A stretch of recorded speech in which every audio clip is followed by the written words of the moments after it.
Good morning to all the students. We're going to continue our chapter 4 Thinkers, Belief and Building of 12th class. And our today's topic will be Buddhism. So, one of the most influential leaders, या हम कह सकते हैं teacher of his time was Gautam Buddha. Over the centuries, अगर हम देखें तो his message has been spread across the subcontinent and beyond, through Central Asia to China, Korea, and Japan, and also from Sri Lanka to overseas to Myanmar, Thailand, and Indonesia, and different part of the world. There are many followers of Buddhism in the world. Actually, Buddhism is the fourth most followed religion in the world after Christianity, Islam, and Hinduism. So, थोड़ा सा गौतम बुद्ध के बारे में detail में study करेंगे. कौन है Gautam Buddha?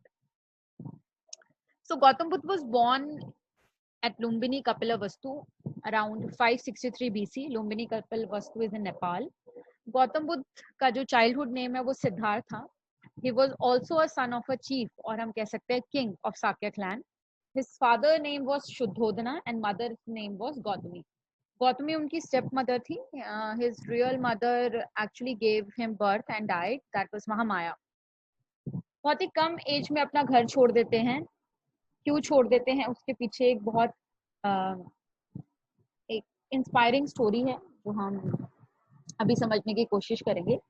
Actually क्या है, जो उनकी अपब्रिंगिंग हुई थी वो विद इन पैलेस करी गई थी. पैलेस के बाहर उनको जाना नहीं देते थे, तो उनको जो भी बाहर हार्श रियलिटीज हैं लाइफ की वो नहीं पता था उनको. एक दिन ऐसे ही हुआ, वो अपने चैरिटर में बैठे और उनको मौका मिल गया और वो सिटी की तरफ चले गए.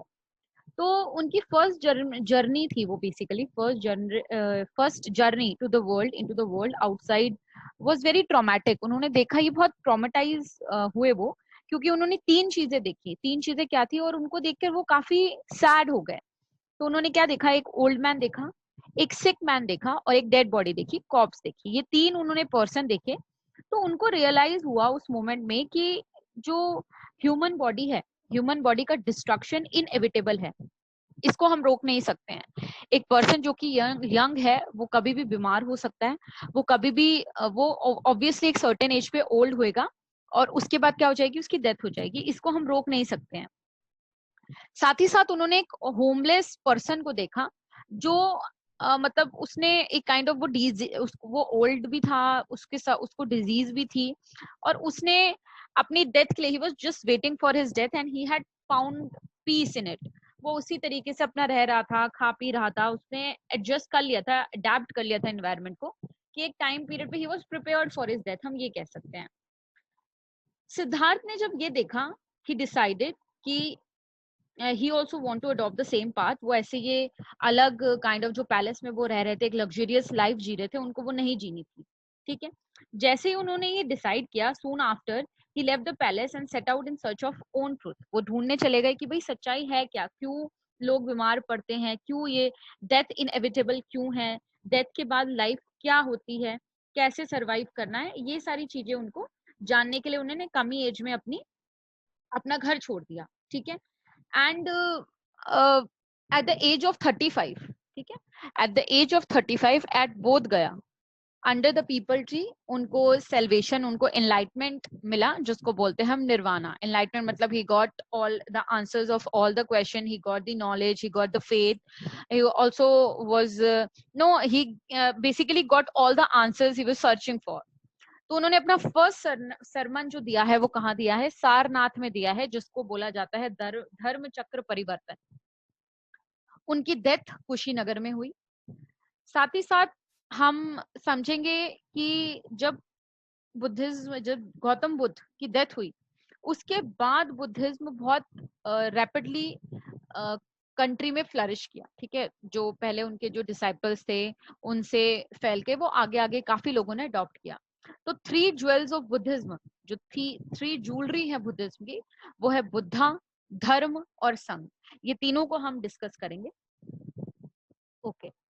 तो बेसिकली ये हमने ऑलरेडी सारा डिसाइड देख लिया है क्या हुआ था.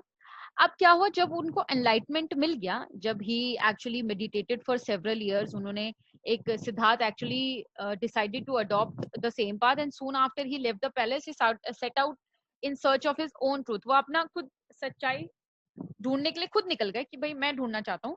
He also meditated for several years, काफी टाइम तक उन्होंने मेडिटेट किया और फाइनली उनको एनलाइटमेंट मिला, जिसको हमने निर्वाणा भी पढ़ा है. ठीक है.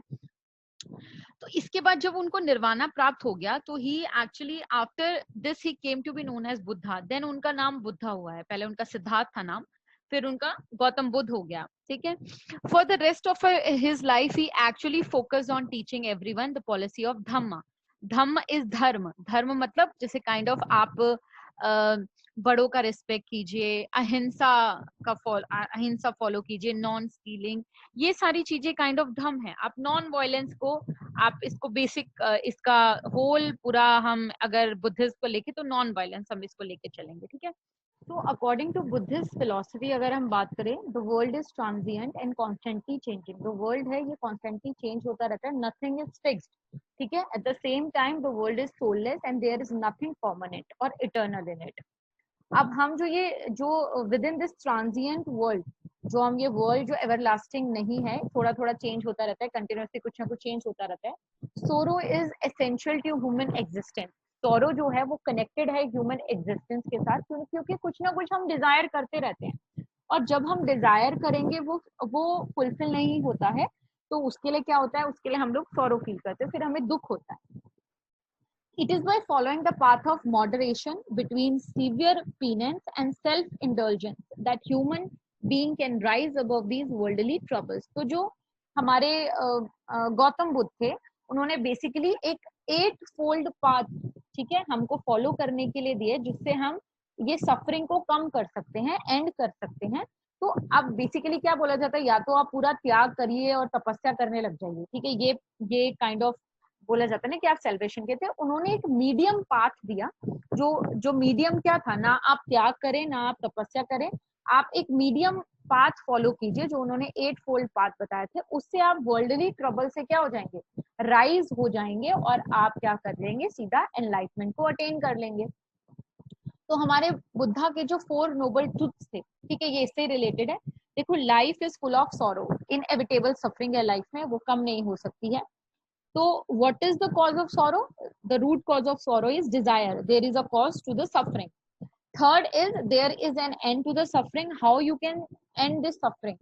So we can end this suffering by following the 8-fold path. So these all were the teachings of Buddha जो हमने अभी डिस्कस किया. फर्दर अगर हम टीचिंग्स को और डिस्कस करें तो उसमें जो बुद्धा है, उन्होंने बोला था कि जो सोशल वर्ल्ड है, ये सोसाइटी है, ये किसने क्रिएट करा है, ये ह्यूमंस ने क्रिएट करा है. ठीक है. ना कि किसी गॉड ने हमको बोला है कि आप पर्टिकुलर रिलीजन को फॉलो कीजिए, आप पर्टिकुलर ये डिस्क्रिमिनेशन कीजिए सोसाइटी में. ये सारा किसने क्रिएट किया है, ये सब ह्यूमंस ने क्रिएट किया है. ठीक है. इसीलिए वो एडवाइस करते थे किंग्स और गृहपति को, क्योंकि ये लोग थोड़ी हायर पोजीशन सोसाइटी में उस टाइम पे, ये लोग हायर पोजीशन पे थे, कि आप लोग अपने लोअर पोजीशन में जो हैं उनके साथ एक ब्रदरहुड वाला ट्रीटमेंट कीजिए, एक ह्यूमन बिहेवियर दिखाइए, एथिकल बिहेवियर दिखाइए जो जस्टिफाइड हो. ठीक है. क्योंकि कभी कभी हमने देखा था कि किंग और गृहपति जो फार्मर्स थे उनके साथ बहुत हार्श ट्रीटमेंट करते थे, ताकि ज्यादा से ज्यादा टैक्सेस उनको मिले. इसके बाद जो individual effort was expected to transform the social relation, मतलब ऐसा माना जाता था कि जो एक पर्टिकुलर पर्सन है, ठीक है, वो खुद एफर्ट करेगा, तभी जो हमारी सोसाइटी है उसमें ट्रांसफॉर्म हो सकता है. जैसे फॉर एग्जांपल अगर मैं हूं, मैं खुद अगर डिस्क्रिमिनेशन कर रही हूँ, तो मैं लोगों से एक्सपेक्ट नहीं कर सकती हूँ कि आप लोग डिस्क्रिमिनेशन मत कीजिए. ठीक है. बेसिक चीजें है जो अगर मुझे कुछ चेंज लेकर आना है, तो पहले मुझे खुद को उस चेंज से, मुझे खुद में वो चेंज लाना पड़ेगा. तो दिस वाज कि आप इंडिविजुअल एफर्ट कीजिए, ये बुद्धा की टीचिंग थी. यहीं पे हम आगे देखते हैं. तो बुद्धा बिलीव्ड दैट ये जो साइकिल ऑफ रीबर्थ है, तो Buddha emphasized individual agency and richest action as the means to escape from the cycle of rebirth and attain self realization and nirvana. Buddha बोलते थे कि ये जो पूरा ये कॉन्सेप्ट है, साइकिल ऑफ रीबर्थ है, जन्म मृत्यु का ये जो पूरा एक साइकिल है, ये ठीक है, ये किससे हम हटा सकते हैं, ये हम इंडिविजुअल एजेंसी, क्या इसको आप कह सकते हो आत्मज्ञान जो हम बोलते हैं. ठीक है. इसको हम आत्मज्ञान जो बेसिकली सेल्फ इनलाइटमेंट है, सेल्फ रियलाइजेशन है, ये सारा हम अचीव कर सकते हैं किससे, by escaping all the worldly pressure. जो हमने अभी डिजायर डिस्कस किया था, डिजायर अगर हट जाएगा तो ये सारा क्या है, हम ये जो सारी चीजें हैं हम ये साइकिल ऑफ रीबर्थ से फिर हट जाएंगे, ठीक है। सेल्फ रियलाइजेशन होगा हमको, निर्वाणा, हम लोग सेल्फ एनलाइटमेंट हमको खुद हो जाएगा, हम लोग सेल्वेशन के तरफ, ठीक है, एक एक स्टेप क्लोजर चले जाएंगे। अब ये है क्या, ये जो मेन चीज है, जो डिजायर हमने क्या डिस्कस करा था, तो ईगो और डिजायर अगर एंड कर दिया जाएगा तो ये जो साइकिल ऑफ सफरिंग है, ठीक है, ये ऑटोमेटिकली क्या हो जाएगा, खत्म हो जाएगा। अगर अहंकार जो हम बोलते हैं, अहंकार और इच्छा जो डिजायर है वो हम खत्म कर देंगे, तो उससे क्या होगा, ये जो हमारा साइकिल है ये अंत हो जाएगा, और फिर हमारा नेक्स्ट जो हम नेक्स्ट रीबर्थ हमारा नहीं होगा, तो हम वहीं पे हमारी लाइफ क्या हो जाएगी, वो हम nirvana, that is called nirvana. तो लास्ट वर्ड जो बुद्धिस्ट ट्रेडिशन में लिखे गए हैं, जो बुद्धा ने अपने फॉलोवर्स को बोले थे when he was taking his last breath, तो उनके वर्ड्स थे, be lamps unto yourself as all of you must work out your own liberation. इसका मतलब ये है कि तुम सब अपने लिए खुद ही ज्योति ज्योति बन सकते हो, ठीक है, खुद हम लोग अपने लिए खुद ही काम कर सकते हैं। हम लोग अपने आप को एनलाइटमेंट अगर हमें अटेन करना है तो हम खुद ही उसके लिए एफर्ट करेंगे। अपनी मुक्ति का रास्ता किसी और के थ्रू, ठीक है, हमें किसी और के थ्रू नहीं मिलेगा, हमें खुद ही उसको अटेन करना पड़ेगा।